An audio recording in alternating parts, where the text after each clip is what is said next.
Notre choix d'objet d'enseignement repose sur l'articulation de 3 types d'activités. Chaque activité sera schématisée au travers de losanges. Au centre du losange figurera l'intitulé de l'activité menée par l'élève.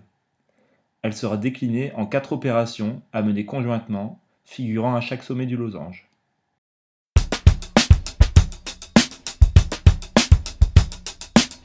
La première étape de notre démarche consiste à extraire une activité du socle.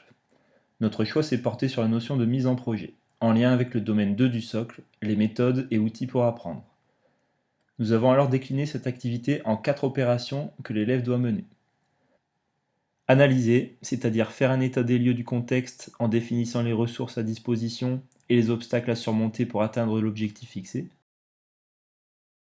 Scénariser, qui consiste à établir une planification des actions à accomplir. Probabiliser, c'est-à-dire essayer d'anticiper, voire de quantifier l'occurrence d'un scénario. Et enfin, réguler, c'est être amené à prévoir des alternatives et choisir de les appliquer en fonction de l'analyse précédemment faite.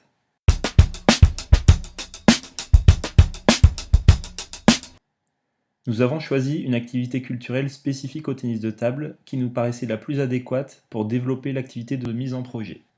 Se replacer pour exploiter un retour provoqué.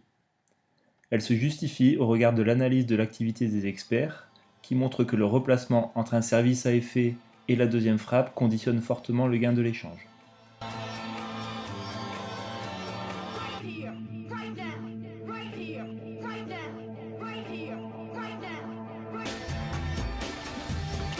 Fast wie im Tennis, Surf and Volley. Und ein Elfmeter sehr weit nach außen, den Aufschlag, und da musste Chen. Nous l'avons décliné en 4 opérations. Se déplacer, c'est-à-dire se situer par rapport à la table. Se placer, adopter une posture orientée en vue de produire la future frappe. Préparer son geste, c'est-à-dire armer le bras et orienter la palette. Accompagner vers la zone visée. Bien que ces opérations soient communes à plusieurs absats du champ d'apprentissage numéro 4, elles seront déclinées au regard de la spécificité technique du tennis de table.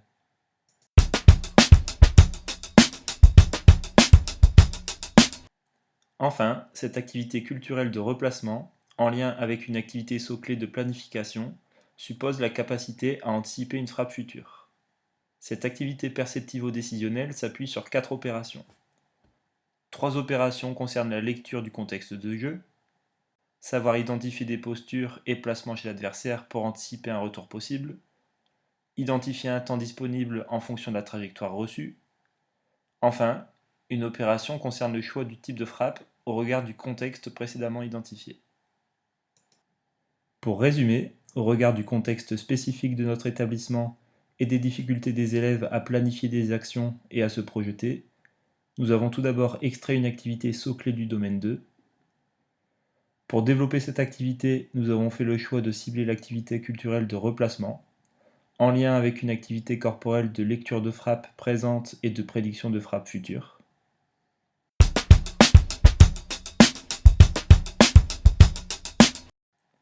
Les règles du milieu de pratique que nous allons présenter ont été définies afin d'articuler ces 3 types d'activités dans un même temps et de les rendre accessibles à l'ensemble de nos élèves.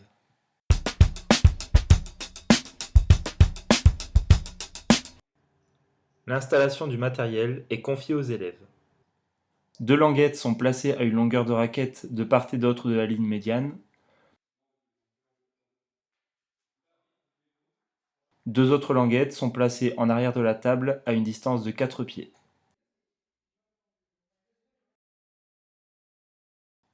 Les languettes sur la table délimitent 3 zones en largeur, tandis que les languettes placées au sol délimitent une 4e zone en profondeur.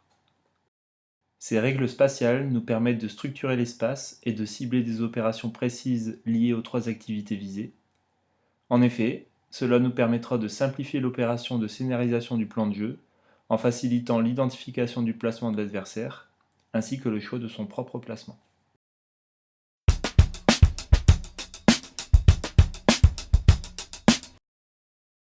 L'arbitre veille au respect de la minute de coaching. À chaque début de set, cette minute de coaching est finalisée par la retranscription de sa stratégie de jeu, de préférence sur une fiche préplastifiée.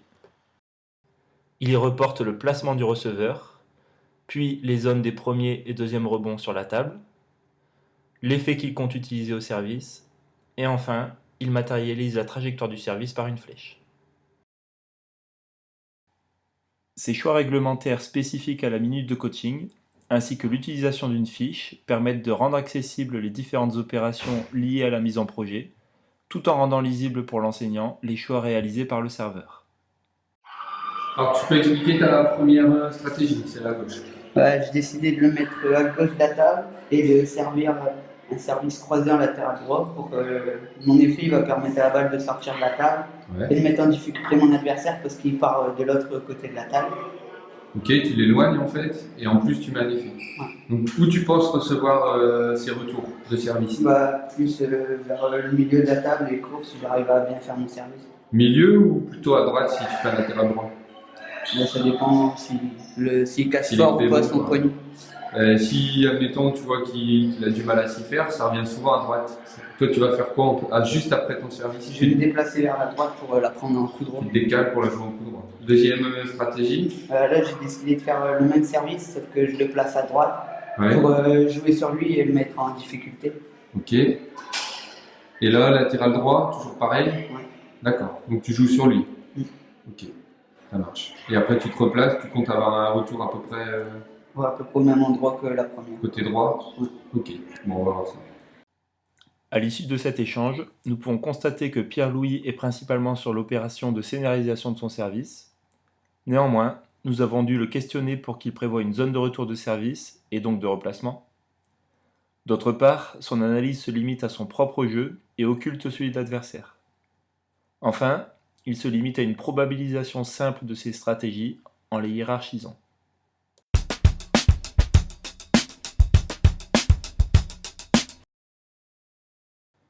À son retour, Pierre-Louis affiche ses stratégies au filet. Cet affichage facilite la connaissance des stratégies par le coach ou l'arbitre et rend visible l'activité de l'élève pour l'enseignant, qui peut alors personnaliser ses interventions.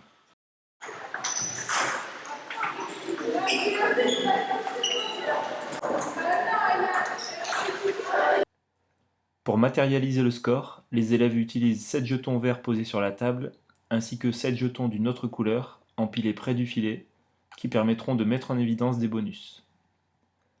Lorsque le serveur remporte l'échange en moins de 2 frappes, et en utilisant la stratégie inscrite sur sa fiche, le coach superpose un jeton de couleur différente. Si le serveur remporte l'échange en moins de 2 frappes, service compris, sans utiliser sa stratégie, le coach place un jeton de couleur différente à côté. Si le serveur remporte l'échange en plus de 2 frappes, le jeton simple reste de son côté. Enfin, si le receveur remporte l'échange, le jeton est placé de son côté de la table.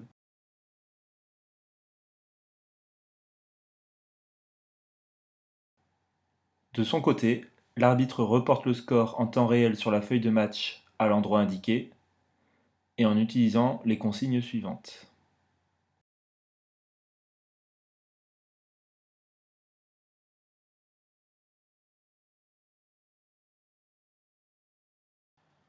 À chaque service, le serveur a la possibilité de placer le receveur dans une des 4 zones délimitées par les languettes. Le receveur n'a le droit de se déplacer qu'au contact balle-raquette lors du service. L'intention est ici de faciliter l'activité du serveur. Dans cet extrait, apparaît en surbrillant sur votre droite la stratégie choisie par Pierre-Louis. Nous pouvons remarquer qu'il fait le choix de changer régulièrement la stratégie utilisée.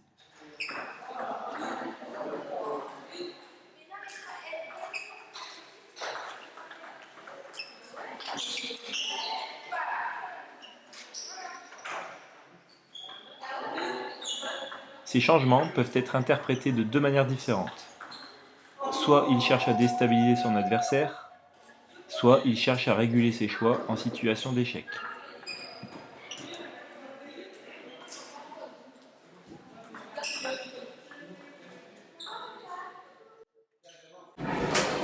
Donc tu viens de faire ton premier set. Qu'est-ce que tu en penses? Ton bilan? J'ai raté beaucoup de frappes, deuxième frappe. Ouais. Est-ce que vraiment tu penses faire un effet latéral? Mais pas très fort. Moyen, donc il n'est pas terrible. C'est même plus sur un effet coupé qu'un effet latéral. Est-ce que très souvent il t'a renvoyé la balle ici, comme tu avais prévu? Plus vers mon coup droit, sur la gauche. Est-ce que toi, c'était intéressant finalement d'avoir la balle à droite?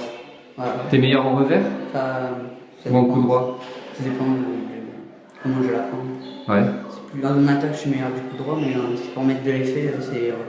Alors est-ce qu'il vaut mieux qu'il retourne sur ton coup droit ou sur ton revers? Sur mon coup droit, parce que comme ça, il Ouais. met une bonne balle. Qu'est-ce que tu pourrais changer là sur tes deux plans pour qu'ils viennent à jouer sur ton coup droit en retour? Qu'ils retournent plutôt côté faire un gauche en fait, long parce que t'es gaucher. Faire un long ligne. Ouais. Et du coup tu te décales? Ok. Et en effet, en termes d'effet, quel effet tu peux privilégier pour que ça revienne à gauche? Une balle, un latéral gauche. Tu le maîtrises ou pas? Non, donc il vaut mieux pas le tenter alors. Donc là tu vas changer 2-3 choses ou tu vas garder? Moi je vais changer. Sur le premier, je vais faire un long ligne sur ligne et là je vais faire un long ligne sur l'autre côté. D'accord, ok, ça marche. Au travers de cet entretien, l'enseignant met l'accent sur les modifications à apporter au plan de jeu au regard du résultat du premier set. Ces interventions, volontairement centrées sur l'activité socle de mise en projet, auraient pu également porter sur les autres activités culturelles et perceptivo-décisionnelles.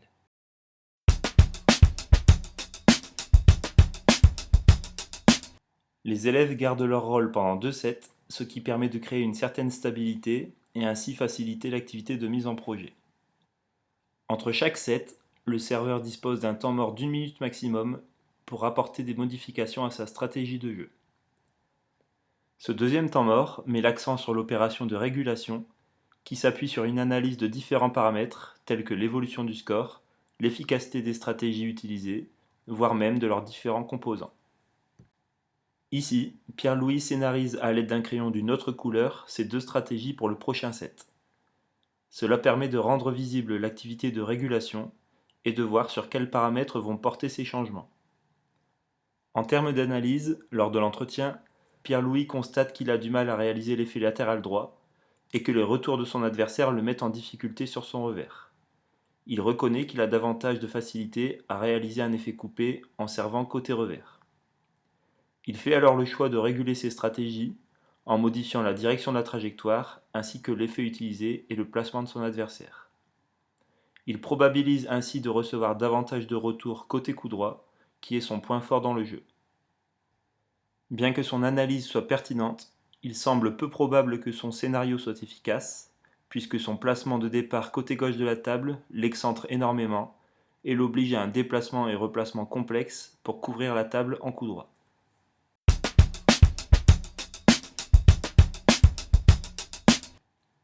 Nous allons tenter durant ce set d'analyser l'activité de Pierre-Louis en nous focalisant davantage sur les activités culturelles et perceptivo-décisionnelles. D'un point de vue culturel, l'activité de replacement de Pierre-Louis est prometteuse.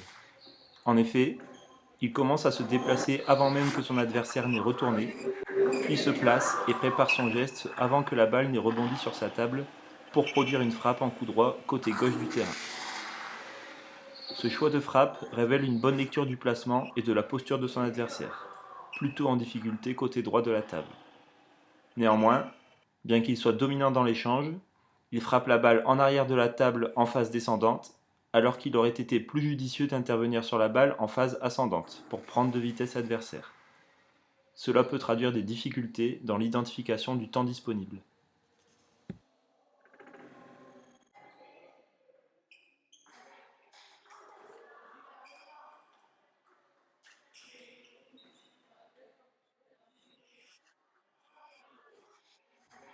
Sur cette action, son replacement est tardif, ce qui le contraint à jouer un coup de défense et à faire durer l'échange. Bien qu'il ait remporté cet échange, contrairement au précédent, l'activité la plus prometteuse en termes de replacement et d'anticipation reste celle observée lors de l'échange précédent. Ce troisième échange met en évidence un comportement prometteur à tous les niveaux.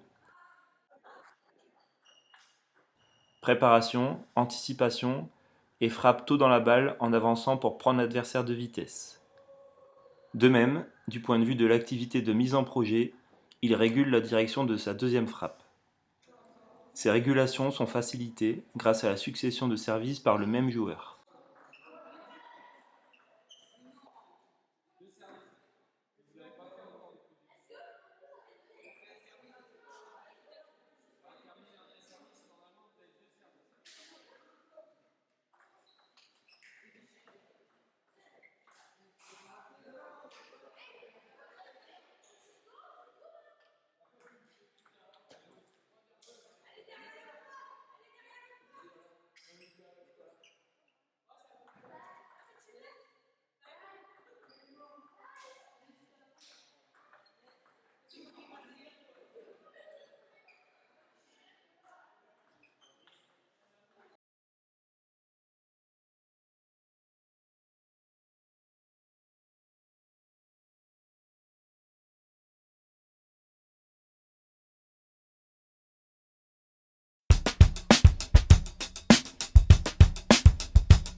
À l'issue des 2 premiers sets, Pierre-Louis devient receveur. Julien, son adversaire, devient serveur pendant 2 sets. En fin de match, les élèves reportent les résultats sur la fiche tournoi et calculent les points et bonifications obtenus par les joueurs selon un système qui permet de valoriser les élèves menant une activité soclée de mise en projet efficace. Ils consultent ensuite, sur la fiche, la répartition des rôles pour le match suivant. La dévolution de l'organisation des tournois aux élèves permet de décharger l'enseignant de cette tâche et ainsi de concentrer ses interventions sur la régulation des activités ciblées.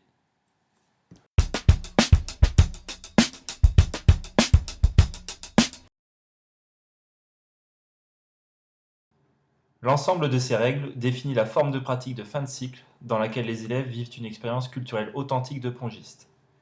En effet, ce milieu de pratique permettrait de cibler une activité de construction et d'anticipation de frappe reposant sur l'articulation de compétences variées.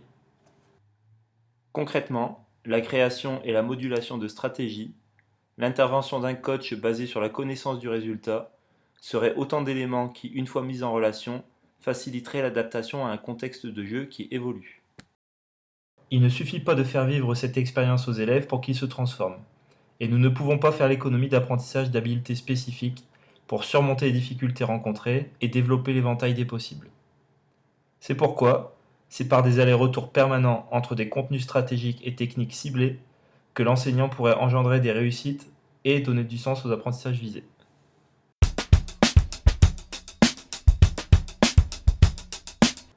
Pour vous aider dans votre démarche, nous vous proposons quelques variables permettant de refermer la forme de pratique sur des dimensions qui vous paraissent pertinentes au regard des réponses motrices observées chez les élèves. Tout d'abord, d'un point de vue social, le fait de supprimer le rôle de conseil du coach permet de complexifier l'activité soclée de mise en projet. D'autre part, d'un point de vue spatial, nous pourrions envisager de jouer sur l'éloignement des languettes ou le placement du receveur par rapport à la table dans le but d'ajuster le niveau de difficulté. D'un point de vue moteur, nous pourrions contraindre le receveur à se placer à un endroit donné et ou bloquer un ou plusieurs paramètres de la stratégie pour confronter le serveur à un contexte précis et de manière répétée. Au contraire, nous pourrions laisser la liberté au receveur de se placer où il le souhaite pour créer davantage d'incertitude chez le serveur. Dans les 2 cas, le fait de donner la possibilité de servir 2 fois, comme au tennis, instaure les conditions d'un droit à l'erreur pour tous et favorisera peut-être la prise de risque au service. Au niveau temporel, le changement de serveur à chaque set peut permettre de créer un contexte plus complexe, notamment dans la construction et la modulation de la stratégie, compte tenu du décalage temporel entre l'analyse et la prise de décision. Enfin, nous pourrions favoriser la prise d'initiative par les élèves en offrant la possibilité de demander un temps mort libre, soit lors du 2e et 4e set, soit lors de chaque set.